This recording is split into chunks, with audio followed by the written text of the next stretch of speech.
A pleasant good day, everyone. My name is J. Arcabilio from BSIT 1202. Our topic for today is the 5 landmarks of the Philippines that are choose and I will show us to you.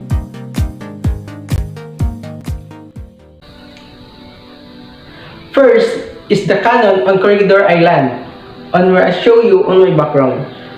On World War II, gun was the largest defensive gun on the island of Corregidor during a 1942 battle.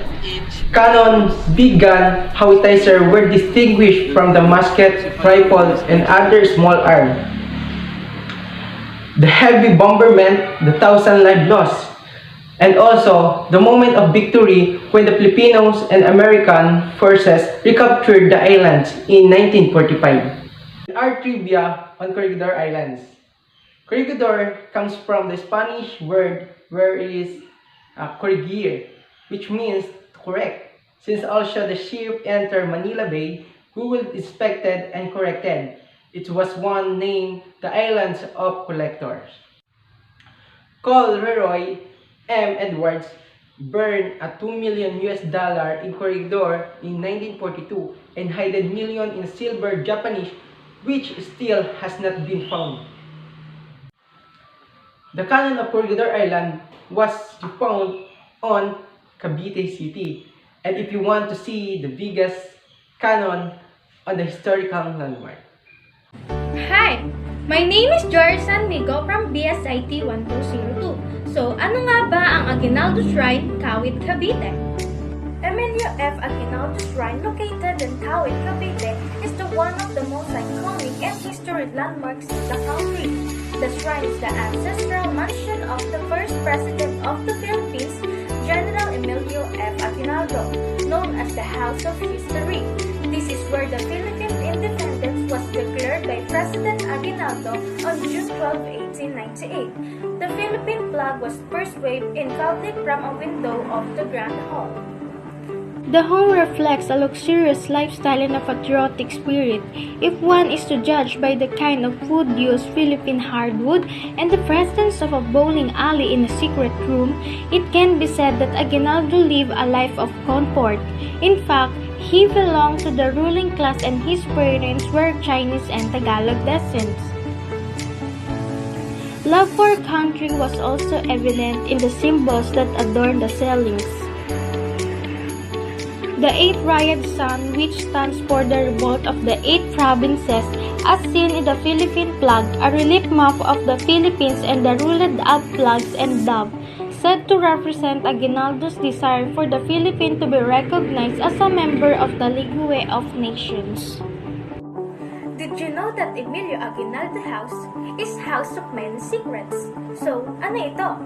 Mayroon itong mga sikretong lagusan para sa mga documents at armas dahil sa ilalim ng kanilang dining table ay mayroong lagusan at ang akala mo na normal na cabinet na mayroong mirror ay may bintana ito para makita mo doon yung likod ng kanilang bahay.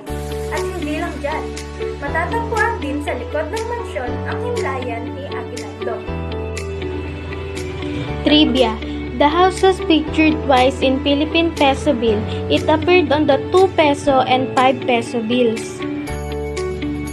In other that, there was actually no balcony in 1898. The flag was waved from a window in the living room as a lawyer named Ambrosio Rianzares Bautista read the act of the Declaration of Independence and the national anthem was played.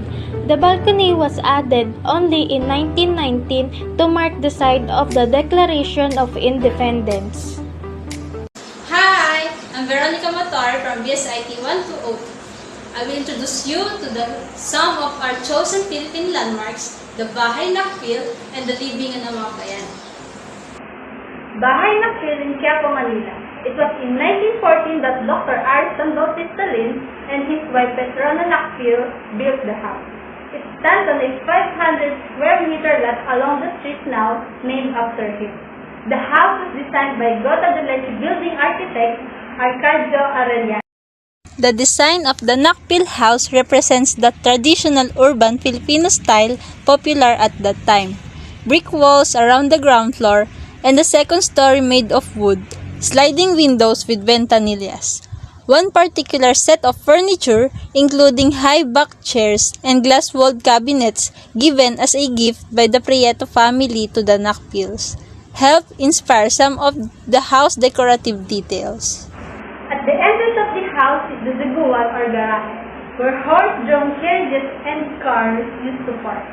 Its flooring is made of piedra stones that were used as weights in trade ships disembarking in Manila. A mirror was propped on the ceiling near the wood guide to enable the house occupants to see anyone standing outside the door. A traditional innovation similar to the modern-day CCTV. This was important because a lot of the house residents were members of the Katipunan who inevitably made a few enemies.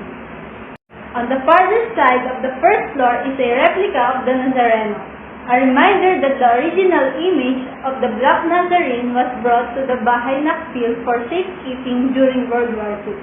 Behind the statue are remnants of an old jewelry shop, the Nakpil family business. Libingan ng mga Bayani. Libingan ng mga Bayani is a national cemetery within Fort Bonifacio, formerly known as Fort William McKinley in Metro Manila. First established in 1947 as a fitting rest place for Philippine military personnel from privates to generals who served during World War II. It eventually became designated as the official place of burial for deceased Philippine presidents, national heroes, patriots, national artists, and national scientists. Among those buried in the cemetery are Filipino soldiers who died during the Philippine campaign and the liberation of the Philippines in World War II, from 1941 to 1945. Among the Filipino leaders and dignitaries buried there are President Elpidio Quirino, Carlos T. Garcia, and Diosdado Macapagal. Former Vice President Salvador H. Laurel, Generals Artemio Ricard, and Carlos P. Romulo, Armed Forces of the Philippines Chief of Staff Angelo Reyes, and former Senate President and proclaimed Vice President Arturo Tolentino and Blas Ople. Ferdinand Marcos is the most recent president to be buried there, after the Supreme Court of the Philippines dismissed petition against his burial on November 8, 2016. The first structure that visitors will see upon entering the grounds of the cemetery complex is the Heroes Memorial Gate, a large concrete tripod with a stairway leading to an upper view deck with a metal sculpture at the center. Erected on opposite sides of the main entrance road near the Heroes Memorial Gate are two 12-foot high black stone walls which bear the words that General Douglas MacArthur uttered during a journey to the Philippines in 1961. The main structure located at the center of the cemetery is the Tomb of the Unknown Soldier, where wreath-laying ceremonies are held when Philippine government officials and foreign dignitaries visit the cemetery.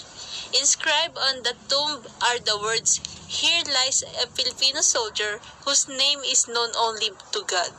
Beneath the tomb are three marble pillars representing the three main island groups in the Philippines: Luzon, Visayas, and Mindanao. Hello, good morning, Ma'am Hazel. My name is Samsi Santos and I'm the Dallas representative, and I will discuss the facts and information about Malacanang Palace. Hi, do you know Malacanang Palace was a vacation house and it was built in 1750s by a Spanish nobleman Don Luis Rocha? In year 82, it was sold at a price 1,000 pesos by a noble colonel, Jose Miguel Formeta. Before he died, he sold the Malacanang Palace to the government and became the official residence of the Governor General in 1863. Do you know who is the president who lived in the Malacanang Palace? Well, the first president who lived in the Malacanang Palace was Manuel L. Quezon. After the earthquake destroyed Palacio Gobernador in Intramuros, it is the only major government building that survived the Great Bombing in the Manila in World War II. And today, Malacanang Palace was built with bulletproofs, even windows and doors, because it will be the protection of the incoming president or the sitting president and the first family who live in the Malacanang Palace. And that's all the facts and information about the Malacanang Palace. Bye-bye! Thank you for watching.